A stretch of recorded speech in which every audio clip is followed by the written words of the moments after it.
जय मां कामाख्या। आपका बहुत बहुत स्वागत है कामाख्या धाम में। धनु राशि फरवरी माह सन 2023 कैसा रहेगा, आइए जानते हैं। और मुख्य त्योहारों को भी जानेंगे और उन तिथियों को भी जानेंगे जिन तिथियों को हमको कार्य नहीं करना चाहिए, और जो अशुभ ग्रह हैं उनको शुभता में कैसे बदला जाए, उस महा उपाय को भी जानेंगे जो कि मां कामाख्या से जुड़ा हुआ है। तो आइए मां कामाख्या के महामंत्र से प्रारंभ करते हैं।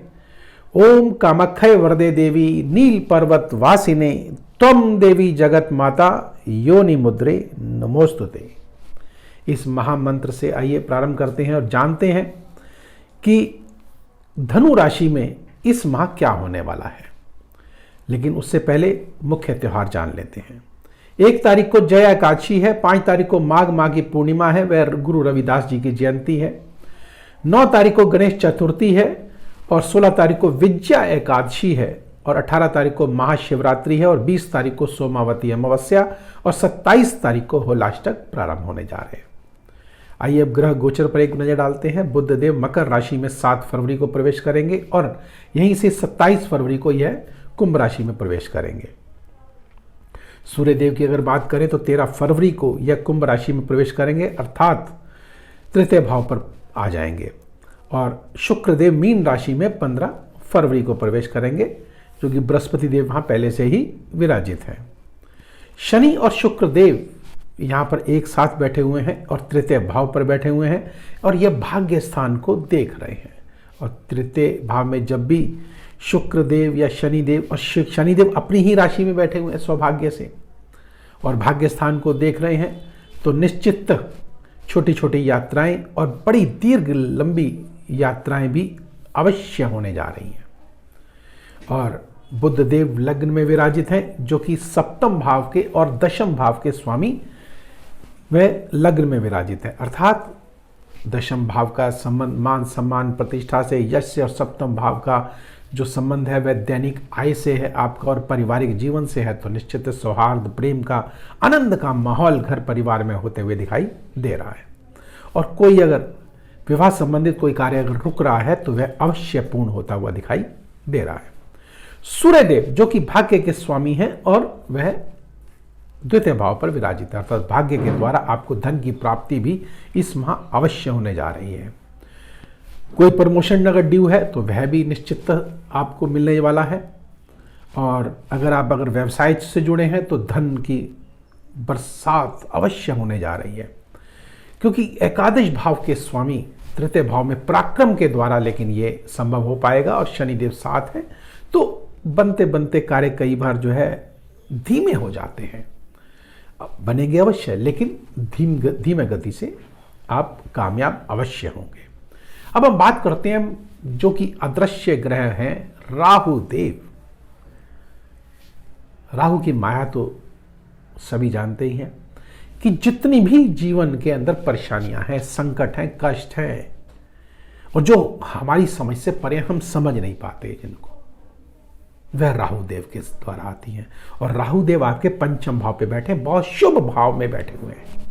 कितना आश्चर्य है ये कि राहु देव जो कि पीड़ा के कारक ग्रह। सुशील गुरुजी की मदद से मुझे वह खुशी मिली है जिसकी मैंने कभी भी उम्मीद नहीं की थी। मेरा जो कार्य था, मेरे बॉयफ्रेंड के साथ मेरी शादी होने के लिए फैमिली वाले एग्री नहीं हो रहे थे, जिसके लिए कहाँ नहीं भटके, लेकिन हमेशा सब जगह से निराशा ही हाथ मिली। लेकिन सुशील गुरुजी से जब कांटेक्ट में आए तो उनके द्वारा दिया गया मार्गदर्शन से मेरे और हमारे बॉयफ्रेंड की फैमिली वाले सभी एग्री हुए। इसके लिए सुशील गुरुजी को दिल से धन्यवाद।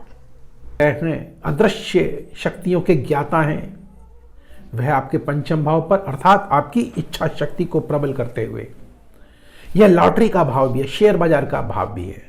तो यहां से आपको निश्चित राहुदेव देने आए हैं शेयर बाजार वाले जातकों के लिए। आप बेझिझक होकर धन को निवेश कीजिए, आपको अवश्य मिलेगा। यहीं से ही जब राहुदेव 5वीं दृष्टि से लग्न भाव को देखेंगे तो दिमाग को भी क्रिएटिव बना देंगे। बुधदेव पहले से विराजित है, बुद्धि आपकी तीव्र है। यहीं से जब 7वें भाव को यह देखेंगे तो एकादश भाव को, आय के भाव को देखेंगे तो आपको प्राप्ति अवश्य होने जा रही है। यहीं से जब 9वीं दृष्टि से यह भाग्य स्थान को देखेंगे तो भाग्य में वृद्धि करते हुए और आपको छोटी छोटी यात्राएं, बड़ी दीर्घ लंबी यात्राएं और जो कि फलदायी होंगी, ऐसी यात्राओं की तरफ आपको लेके जाएंगे। आइए अगर बात करते हैं मंगल देव की। मंगल देव जो कि पंचम भाव के स्वामी और द्वादश भाव के स्वामी होकर के छठे भाव में विराजित है। छठा भाव जो कि रोग का भाव है, ऋण का भाव है, शत्रुओं का भाव है, तो निश्चित है जब यहाँ मंगल देव आ जाएंगे तो जो कुछ ना कुछ अमंगल यहाँ पर करते हुए दिखाई दे रहे हैं। शत्रु तो आपके अवश्य परास्त होंगे, लेकिन ध्यान रखिएगा फिर भी आपको यात्रा से थोड़ा सा सावधान यहाँ पे रहने की आवश्यकता है। चोट इत्यादि लगने का खतरा बन जाता है।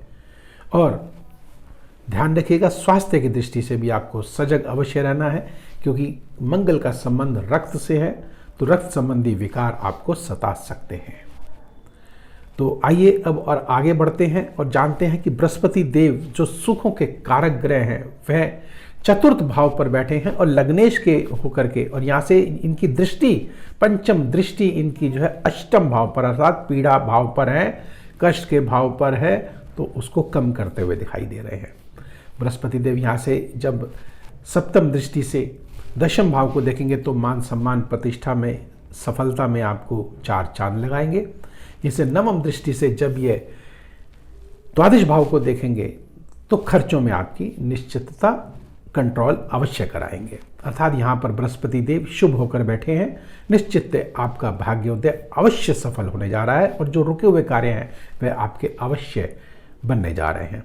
तो आइए अब जो अशुभ ग्रह हैं उनको शुभता में कैसे परिवर्तित किया जाए, एक तो वो जान लेते हैं और पहले उन तिथियों को जान लेते हैं जिन तिथियों को हमको कार्य नहीं करना चाहिए। वह तिथियां कौन सी हैं? वह तिथियां हमारी हैं 4, 5, 13 और 14, 21 और 22 और 26 और 27। इन तिथियों को भूल कर भी कार्य ना करें। अगर करना भी पड़े तो क्या करें? ऐसा कौन सा महामाया का उपाय है जिसको करके हम 4 चांद लगा सकते हैं? सर्वप्रथम एक बिना पैसे का उपाय बताता हूं जो कि पारिवारिक आपका उपाय है। आप अपने भाई बंधुओं से मधुर संबंध बना के रखें। उन्हें अगर कोई उपहार दे सकते हैं कुछ तो ज़्यादा उत्तम रहेगा। अर्थात जितना आप अपने भाई बंधुओं के साथ मधुर संबंध बना के रखेंगे उतना ही अपने इस माह को आप भाग्यशाली बना सकते हैं। अगर आप ऐसा नहीं कर सकते, कई जातक हैं बोलते हैं ऐसे कि नहीं नहीं नहीं ये हम काम नहीं कर सकते, क्योंकि भाइयों से विवाद इतना बढ़ चुका होता है कि नहीं ये हम नहीं कर सकते। तो ऐसे में हनुमान जी के मंदिर जाइए, हनुमान चालीसा पढ़िए और प्रसाद बांटिए, लेकिन प्रसाद स्वयं मत खाइएगा। और अगर संभव हो सके तो कामिया सिंदूर का तिलक चमेली के तेल में मिला करके माथे पे लगाइए और फिर देखें कमाल, आपको आशातीत आपको लाभ होगा और आप ये कह पाएंगे कि हाँ ये माँ कामाख्या का अचूक उपाय है जिसने हमारी जिंदगी बदल दी है। तो अगर आपको ये वीडियो पसंद आया हो लाइक करें, सब्सक्राइब करें और बेल बटन को अवश्य दबाएं जिससे अगला वीडियो आपके पास सबसे पहले पहुंचे और लाभान्वित आप हो सके। एक महत्वपूर्ण जानकारी और आपके समक्ष में रखना चाहता हूं कि 22 तारीख से अर्थात 22 जनवरी से 30 जनवरी तक गुप्त नवरात्र प्रारंभ होने जा रहे हैं और गुप्त तरीके से, गुप्त विधि से, गुप्त मंत्र के द्वारा अगर उपाय करेंगे तो सफल अवश्य होंगे। अगर आप किसी अदृश्य बाधाओं से ग्रसित हैं या ग्रहों की पीड़ा से ग्रसित हैं, कष्ट आपको छोड़ नहीं रहे हैं, कर्जा आपके ऊपर चढ़ रहा है, मुक्त नहीं हो पा रहे हैं, तो ध्यान रखिएगा तांत्रिक दुर्गा सप्तशती का पाठ अगर आप कराएंगे इस गुप्त नवरात्र में तो निश्चित आपको सफलता अवश्य मिलेगी। अगर आप ये सुविधा लेना चाहते हैं तो आप हमारे आश्रम कामाख्या धाम जो कि नैनीताल में स्थित है, आप हमारी सेवा ले सकते हैं, कामाख्या धाम आ सकते हैं या ऑनलाइन में यह सुविधा भी आपको उपलब्ध की जा सकती है। तो अब मुझे दीजिए आज्ञा। जय मां कामाख्या।